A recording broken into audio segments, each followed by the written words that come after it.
الحمد لله الذي هدانا لهذا وما كنا لنهتدي لولا أن هدانا الله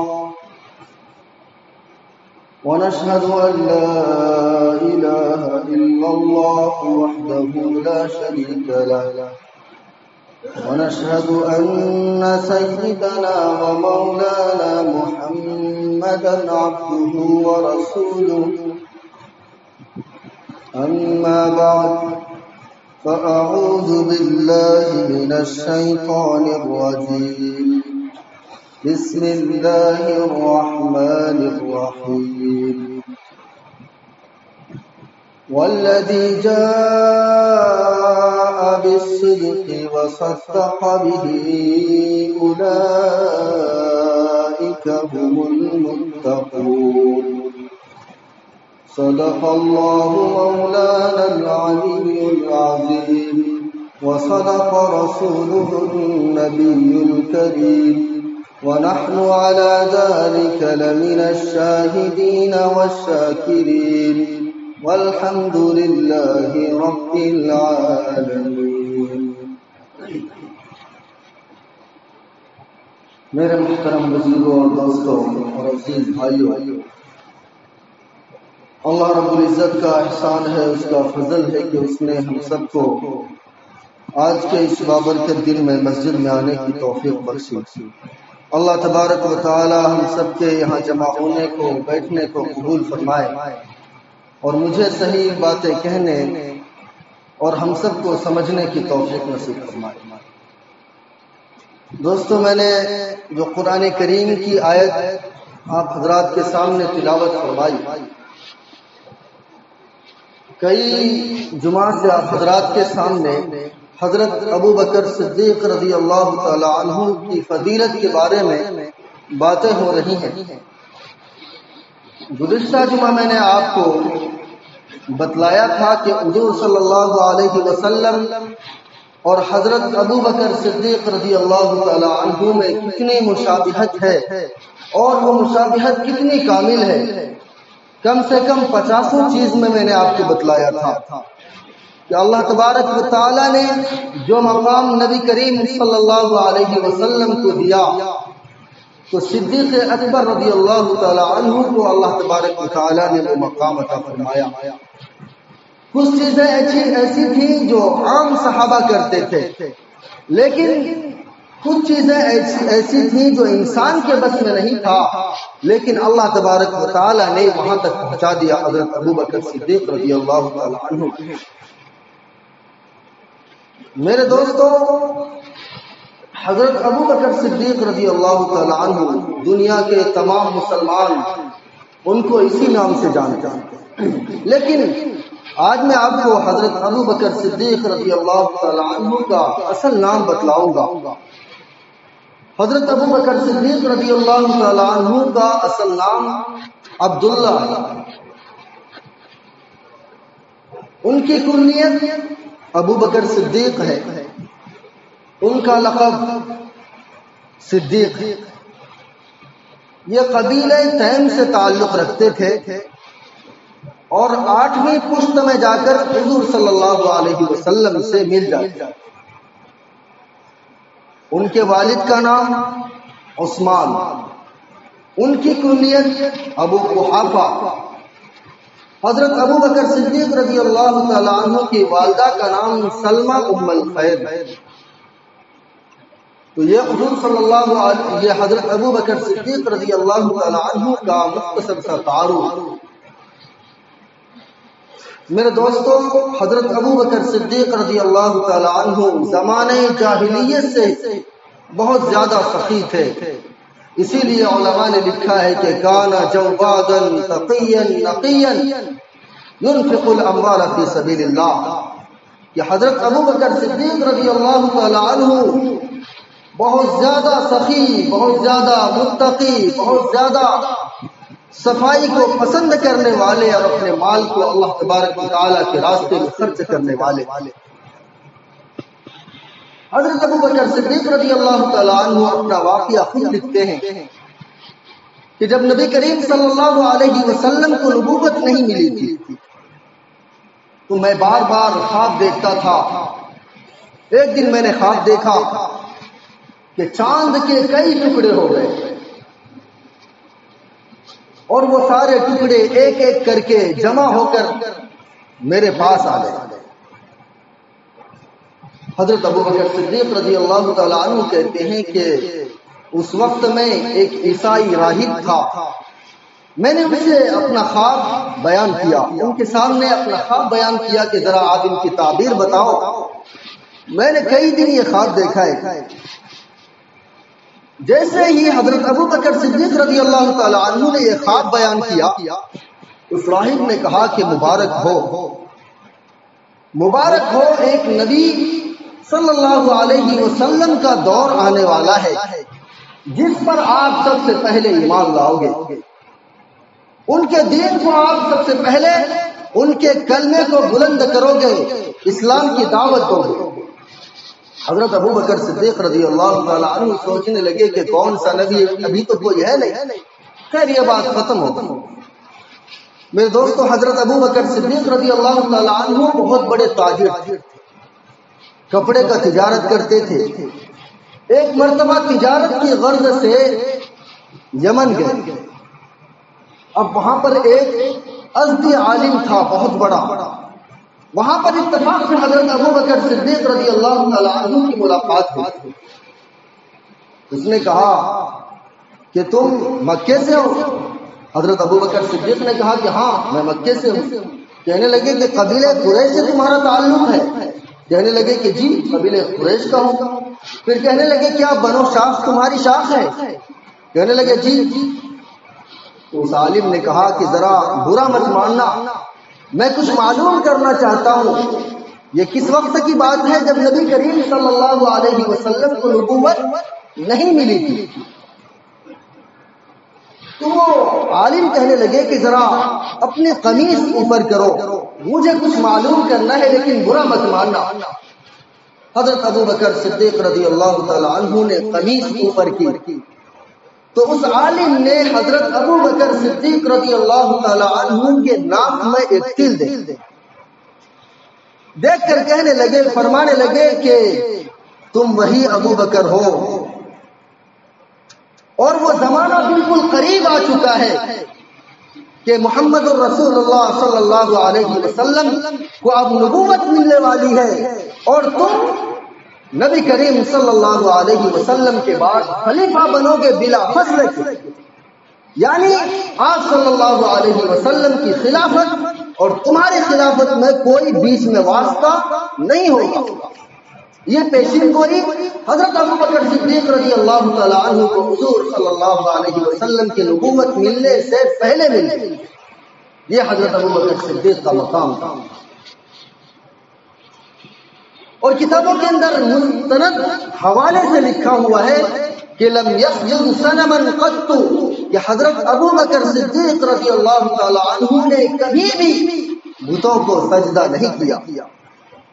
حالانکہ زمانے جاہلیت میں یہ فخر سمجھا جاتا تھا کہ جو لوگ شراب پینے والے تھے، شرابی ہوتے تھے، کبابی ہوتے تھے، زنا کرنے والے ہوتے تھے، ان کا ایک اسٹیٹس ہوتا تھا، مقام ہوتا تھا، دوسروں پر فخر سے بیان کرتے تھے۔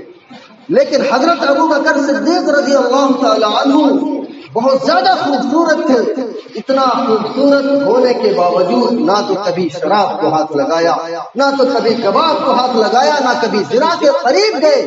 کتابوں کے اندر تو یہ لکھا ہوگا کہ آپ نے کسی غیر محرم کی طرف نظر اٹھا کر دی، اتنی اندر میں پاکیزگی تھی۔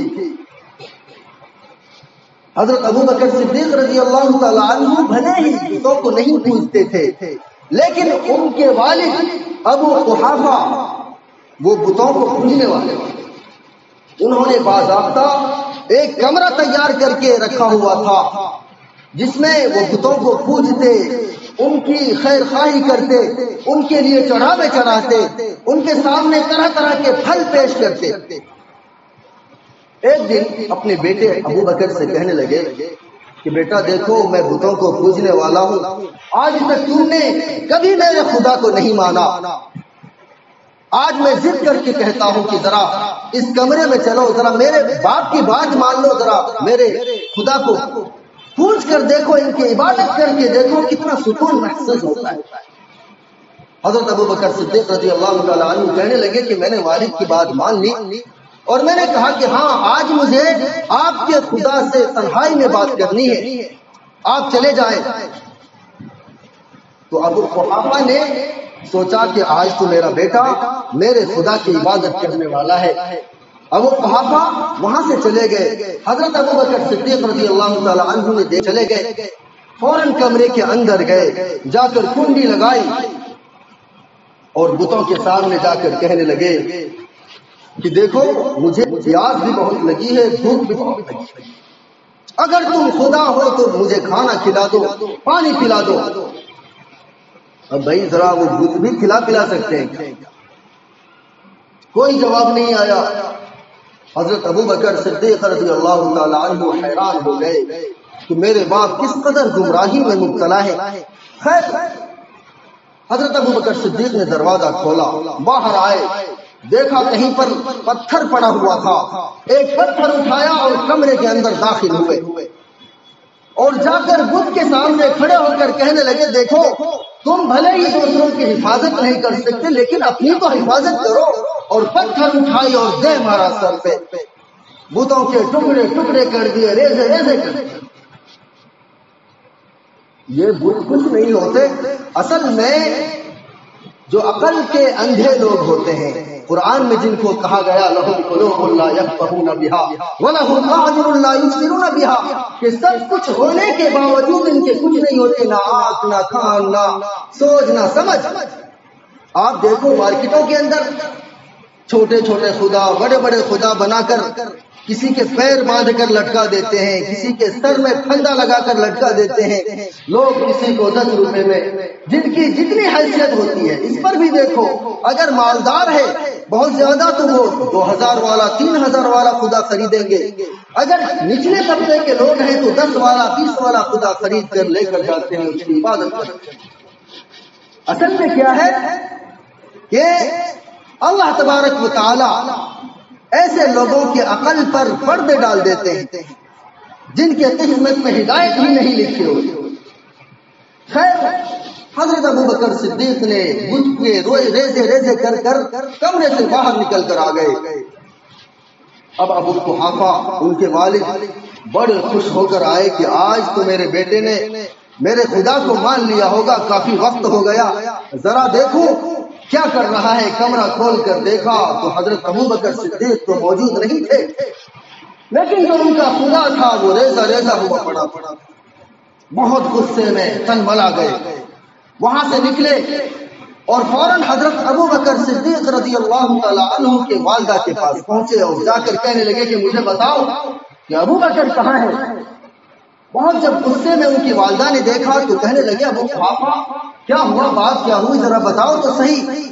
ابو قحافہ نے کہا کہ غصہ کیسے نہ ہو، اس نے میرے خدا کے ٹکڑے ٹکڑے کر دیے۔ ان کی والدہ کہنے لگی کہ سنو، ابو بکر کو ڈانٹنا بھی مت، ان کو کچھ کہنا بھی مت۔ کیوں؟ اس لیے کہ جب میں حمل سے تھی اور 8واں مہینہ چل رہا تھا، میں ایک وادی سے گزر رہی تھی تو غیب سے ایک آواز آئی کہ تمہارے پیٹ میں جو بچہ ہے اس کا لقب آسمان میں صدیق ہے، اور جو نبی پیدا ہوگا وہ ان کا رفیق ہوگا۔ اس لیے اے ابو قحافہ میرا جو بیٹا ہے وہ بہت شان والا ہے، بہت برکت والا ہے۔ ابو قحافہ کہنے لگے اچھا ایسی بات ہے، ان کا بھی غصہ ٹھنڈا پڑ گیا۔ تو حضرت ابو بکر صدیق رضی اللہ تعالیٰ عنہ نے کبھی بھی بت کو سجدہ نہیں کیا۔ اسی طرح جب نبی کریم صلی اللہ علیہ وسلم نے لوگوں کے سامنے اسلام پیش کیا، آپ صلی اللہ علیہ وسلم خود فرماتے ہیں کہ میں نے جب اسلام پیش کیا تو کسی نے سوال کیا، کسی نے جواب دیا، کسی نے کہا کہ آپ نبی کیسے بن گئے، کسی نے کچھ کہا، کسی نے کچھ کہا۔ ایک ابو بکر تھا جن کے سامنے میں نے اسلام پیش کیا، اس نے فوراً کہا اشہد ان لا الہ الا اللہ واشہد ان محمدا عبدہ ورسولہ۔ کوئی سوال نہیں، کوئی جواب نہیں۔ اور سب سے پہلے حضرت ابو بکر صدیق رضی اللہ تعالی عنہ نے خانہ کعبہ میں جا کر کفار قریش کو دعوت دی۔ اب جب خانہ کعبہ میں جا کر دعوت دی تو کفار مکہ نے حضرت ابو بکر صدیق کو خوب مارا۔ کتابوں کے اندر لکھا ہوا ہے کہ صبح کا وقت تھا، حضرت ابو بکر رضی اللہ عنہ بے ہوش ہوئے، شام تک ہوش نہیں آئی۔ اب سارے خاندان والے بیٹھے ہیں، ابو بکر کے ہوش آنے کا انتظار کر رہے ہیں، ان کی والدہ بیٹھی ہیں، ان کے والد بیٹھے ہیں۔ اب شام کا وقت ہے، حضرت ابو بکر رضی اللہ عنہ کو ہوش آئے۔ ان کی ماں کہنے لگی کہ بیٹا کیسے ہو، کیا ہوا، کیسے مار پڑی؟ حضرت ابو بکر صدیق نے کہا کہ مجھے کچھ مت پوچھو، مجھے تو یہ بتاؤ کہ میرا محبوب نبی کریم صلی اللہ علیہ وسلم کس حال، اپنے درد کا احساس نہیں۔ ان کی امی کہنے لگی کہ بیٹا انہی کی وجہ سے تمہیں مار پڑی ہے، پھر تم انہی کا نام لیتے ہو، لو پانی پی لو، کچھ کھا لو۔ حضرت ابو بکر صدیق رضی اللہ تعالی عنہ نے فرمایا واللہ لا آکل ولا اشرب حتی ارى وجہ ابی حبیب رسول اللہ صلی اللہ علیہ وسلم، کہ خدا کی قسم نہ میں کھاؤں گا نہ میں پیوں گا جب تک اپنے حبیب محمد رسول اللہ صلی اللہ علیہ وسلم کا چہرہ نہ۔ ماں تو ماں ہوتی ہے۔ حضرت ابو بکر صدیق رضی اللہ تعالی عنہ کو اٹھا کر لے گئے دار ارقم میں، نبی کریم صلی اللہ علیہ وسلم غم زدہ بیٹھے ہوئے ہیں، حضرت ابو بکر زخموں سے چور چور ہیں۔ فوراً حضور صلی اللہ علیہ وسلم آگے بڑھے اور سینے سے لگایا اور کہنے لگے کہ صدیق بتاؤ کیا خیریت ہے؟ وہاں پر بھی صدیق اکبر رضی اللہ تعالی عنہ نے فرمایا کہ جب میں نے نبی کا دیدار کر لیا، اپنے محبوب کا دیدار کر لیا، اب کوئی بھی درد میرے اندر نہیں، کوئی تکلیف میرے اندر نہیں۔ یہ حضرت ابو بکر صدیق رضی اللہ تعالی عنہ تھے جو نبی کریم صلی اللہ علیہ وسلم سے بے پناہ محبت کرتے۔ اسی طرح حضرت ابو بکر صدیق رضی اللہ تعالی عنہ نے بہت سارے غلام آزاد کیے۔ حضرت بلال رضی اللہ تعالی عنہ کو کون نہیں کرے؟ امیہ بن خلف جب حضرت بلال رضی اللہ تعالی عنہ مسلمان ہوئے، بہت زیادہ پریشان کیے گئے، بہت زیادہ ستائے گئے، انگارے پر لٹا دیتے۔ ابو بکر رضی اللہ تعالی عنہ کو ایک دن جب ابو بکر رضی اللہ تعالی عنہ نے دیکھا کہ حضرت بلال رضی اللہ عنہ پر بہت زیادہ ظلم ہو رہا ہے، آ کر کہنے لگا کہ امیہ بھائی یہ غلام اگر ناپسند ہے تو ان کو بیچ دو، مارنے کی کیا ضرورت ہے؟ امیہ بن خلف کہنے لگا کہ اچھا تم خریدو گے؟ حضرت ابو بکر صدیق نے کہا کہ ہاں میں خرید لوں گا۔ امیہ بن خلف کہنے لگا کہ دیکھو اس کے بدلے میں تمہارے پاس جو غلام ہے جو بہت خوبصورت ہے، جن کے پاس 2000 درہم بھی ہے، وہ غلام تو پہلے مجھے دو، پھر 40 اوقیہ سونا وہ بھی مجھے دو، تب جا کر میں بلال حبشی کو تمہارے حوالے کروں گا۔ حضرت ابو بکر صدیق رضی اللہ تعالی عنہ نے بغیر سوچے سمجھے اس غلام کو لا کر دیا اور بلال حبشی رضی اللہ تعالی عنہ کو خرید۔ تو جانتے ہو امیہ بن خلف کیا کہنے لگا؟ امیہ بن خلف کہنے لگا کہ دیکھو ابو بکر کتنا بڑا تاجر ہے لیکن آج گھاٹے کا سودا کیا۔